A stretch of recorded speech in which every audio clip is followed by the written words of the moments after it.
Chitwan national পার্কের ভেতর দিয়ে আমরা হেঁটে যাচ্ছি।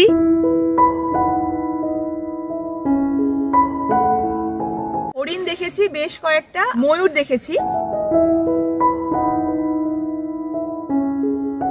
নেপাল ভ্রমণের প্রথম দিন চিতওয়ান কিভাবে পৌঁছাবেন, কোথায় থাকবেন, কি কি দেখবেন, জঙ্গল সাফারি কিভাবে করবেন, এই বিষয়ক সমস্ত তথ্য জানতে চাইলে ভিডিওটি শেষ পর্যন্ত দেখার অনুরোধ রইল।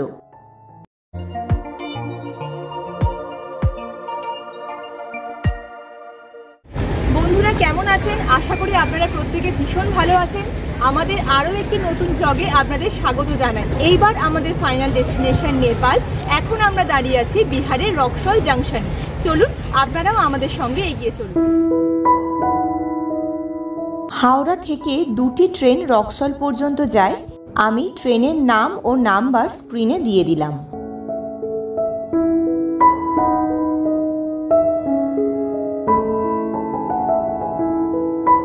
রক্সল স্টেশনের বাইরে আমরা চলে এসেছি। এইবার আমরা সরাসরি চলে যাব বীরগঞ্জ, আর বীরগঞ্জ থেকে বর্ডার ক্রস করে আমরা নেপালে প্রবেশ করব। আর সামনেই বীরগঞ্জ গেট। ভারত ও নেপালের আন্তর্জাতিক সীমানা ক্রস করে এইবার বিহারের রক্সল থেকে আমরা প্রবেশ করছি নেপালের বীরগঞ্জে।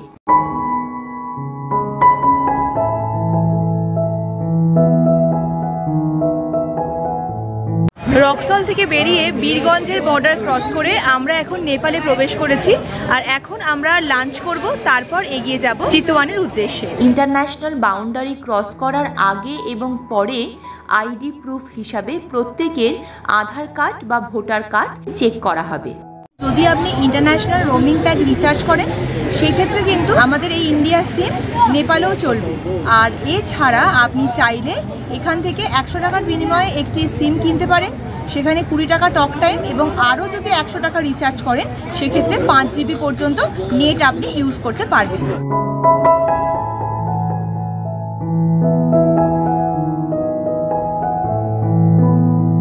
বীরগঞ্জ থেকে চিতওয়ানের দূরত্ব প্রায় 155 কিলোমিটার। আমরা এসে পৌঁছালাম চিতওয়ানে। এখন ক্রস করছি হাতিচক।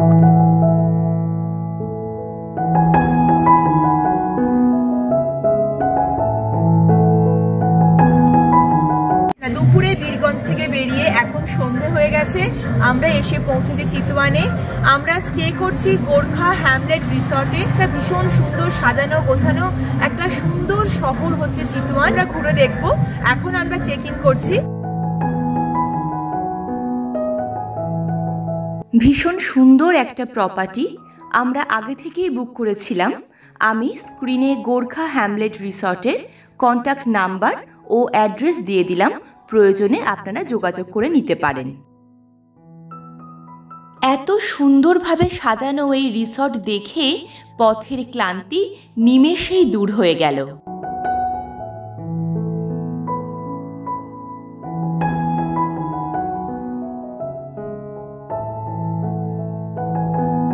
ছোট ছোট কটেজ করা আছে পুরো প্রপার্টিটা জুড়ে।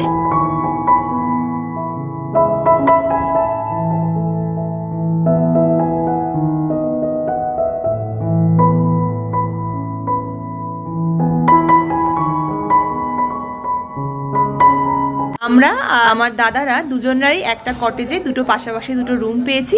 ভীষণ সুন্দর। চলুন রুমে চেক ইন করা যাক।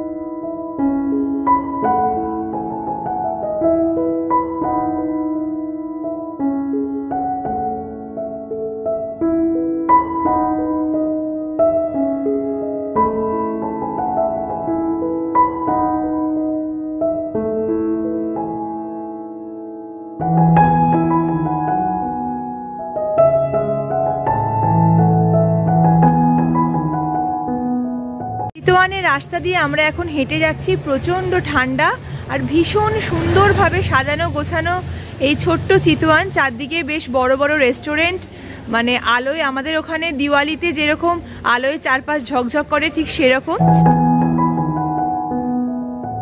আমরা এখন এসে গেছি হাতিচকে। হাতিচককে সিটি সেন্টারও বলা যেতে পারে।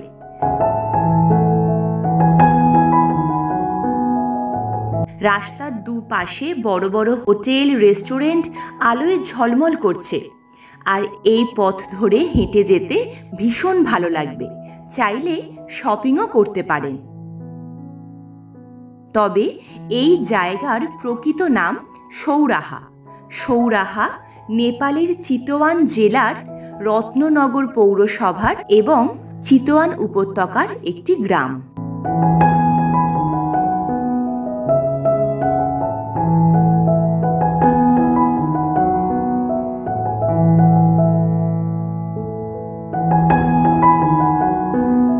বেশ কিছুক্ষণ ঘোরাঘুরির পর আমরা আমাদের হোটেলে চলে এলাম। আপনাদের সঙ্গে দেখা হচ্ছে আগামীকাল সকালে।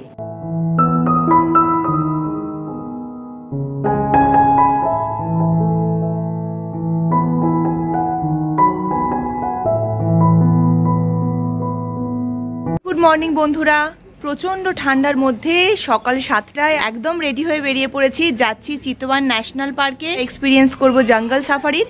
আমাদের গাড়ি এসে গেছে। এই রিসর্ট থেকেই আমাদের একটি গাড়ির ব্যবস্থা করে দিয়েছে। এক একটি গাড়িতে 12টা করে সিট আছে। তো আমরা 4 জন আছি এই সাফারি এক্সপিরিয়েন্স করার জন্য।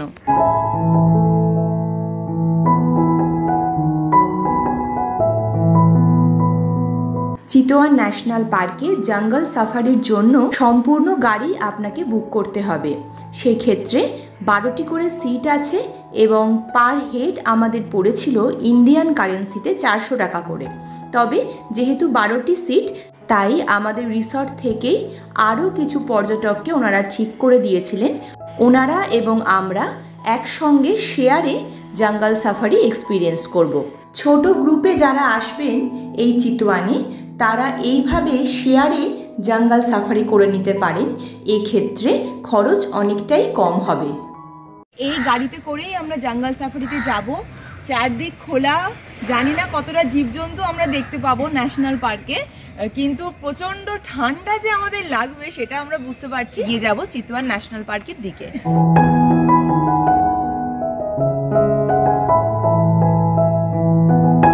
আমাদের গাড়ি ছেড়ে দিয়েছে, ঠান্ডার মধ্যে কাঁপতে কাঁপতে আমরা এগিয়ে যাচ্ছি।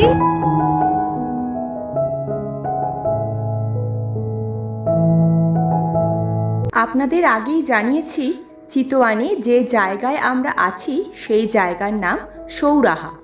এই সৌরাহা থেকে চিতওয়ান ন্যাশনাল পার্কের দূরত্ব প্রায় 33 কিলোমিটার। পৌঁছাতে সময় লাগবে 45 মিনিট থেকে 1 ঘন্টার মতো।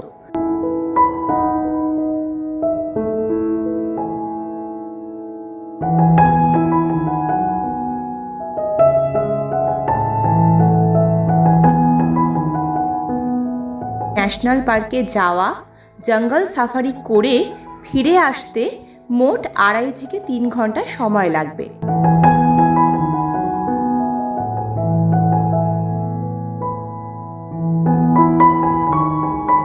ফরেস্টের এন্ট্রান্স গেটের সামনে আমরা এসে গেছি।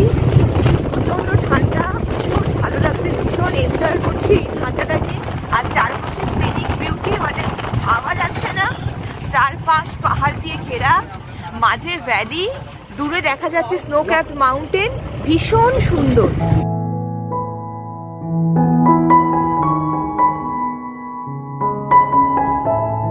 এইবার নেপাল ভ্রমণ সংক্রান্ত কয়েকটি গুরুত্বপূর্ণ তথ্য। ভারতীয় টাকা নেপালে ব্যবহার করা যায় না। ভারতীয় 100 টাকার সমান নেপালের 160 টাকা। এক্ষেত্রে আপনি রক্সল বা বীরগঞ্জে নোট এক্সচেঞ্জ করে নিতে পারেন, অথবা নেপালে গিয়েও নোট এক্সচেঞ্জ করতে পারেন। তবে শুধুমাত্র ভারতীয় 100 টাকার নোট নেপালে চলে। তাই নেপালে ভারতীয় টাকা খরচ করার সময় সঠিকভাবে হিসেব করে নেবেন। আর যদি নেপালি টাকাই খরচ করেন, সেক্ষেত্রে তা 1.6 দিয়ে ভাগ করলেই আপনি পেয়ে যাবেন যে ভারতীয় মুদ্রায় তার দাম কত।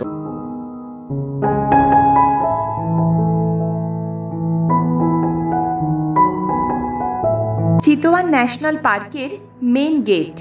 আমরা প্রবেশ করছি জাতীয় উদ্যানের ভিতর।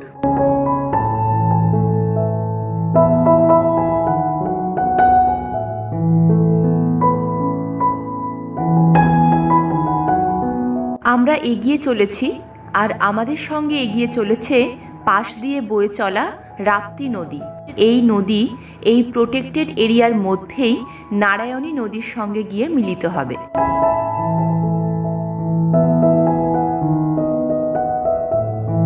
চিতওয়ান ন্যাশনাল পার্ক নেপালের প্রথম জাতীয় উদ্যান। পূর্বে এই জাতীয় উদ্যানের নাম ছিল রয়্যাল চিতওয়ান ন্যাশনাল পার্ক। 1973 খ্রিস্টাব্দে এই জাতীয় উদ্যান সরকারিভাবে বিধিবদ্ধ হয়। 1984 খ্রিস্টাব্দে Chitwan national park world heritage সাইটের আখ্যা পায় এবং এই জাতীয় উদ্যান রামসর সাইট হিসাবেও চিহ্নিত হয়েছে।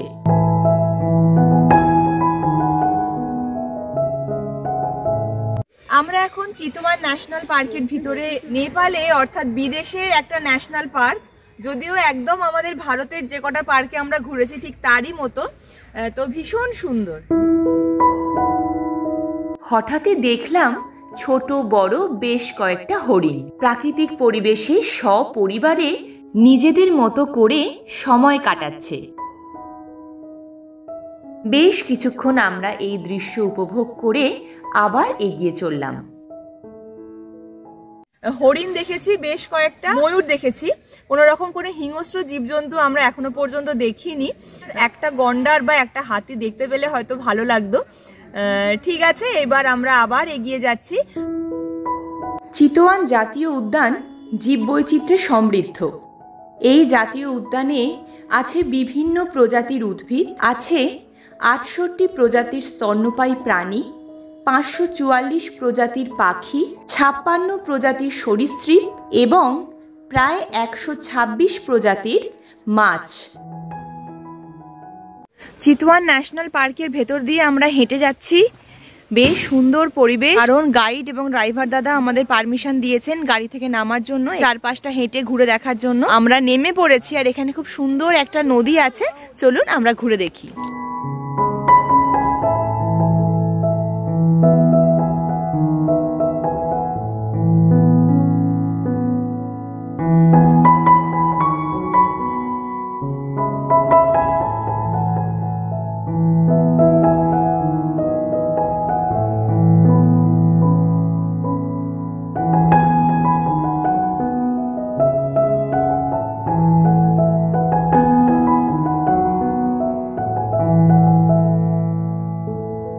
চিতওয়ান ন্যাশনাল পার্কের কোর এরিয়ার উত্তর সীমা রচনা করেছে নারায়ণী বা গণ্ডক নদী এবং রাপ্তি নদী, আর দক্ষিণ সীমানা দিয়ে প্রবাহিত হয়েছে রিউ নদী এবং দক্ষিণেই অবস্থিত ভারত এবং নেপালের সীমানা। এই জাতীয় উদ্যানে বিশেষভাবে সংরক্ষণ করা হয় একশৃঙ্গ গন্ডার, রয়্যাল বেঙ্গল টাইগার এবং ঘড়িয়াল। তো আজকে আমরা এখান থেকে এগিয়ে আবার আমাদের রিসর্টে যাব। তো সেখান থেকে আমরা বেরিয়ে পড়ব পোখরার উদ্দেশ্যে। তো পোখরা যাওয়ার জন্য আমাদের সময় লাগবে প্রায় 6 থেকে 7 ঘন্টা। চলুন এগিয়ে যাওয়া যাক। জঙ্গল সাফারির গাড়ি ভাড়ার সঙ্গেই চিতওয়ান ন্যাশনাল পার্কের এন্ট্রি ফি ইনক্লুডেড। নেপালে বেড়াতে গেলে আইডি প্রুফ হিসাবে আধার কার্ড এবং ভোটার কার্ড সব সময় প্রত্যেকের সঙ্গে রাখবেন। চিতওয়ান ন্যাশনাল পার্ক থেকে আমরা বেরিয়ে পড়েছি। বেশ অনেকক্ষণের একটা জঙ্গল সাফারি, ভীষণ সুন্দর অভিজ্ঞতা।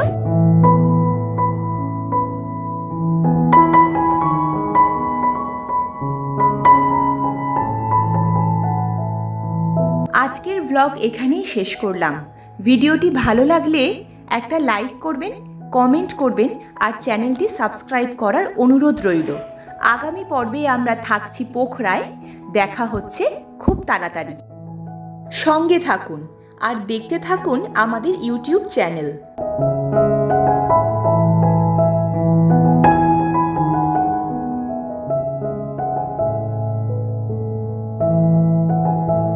আমরা এখন দাঁড়িয়ে আছি ফেওয়া লেকের একদম পাশে।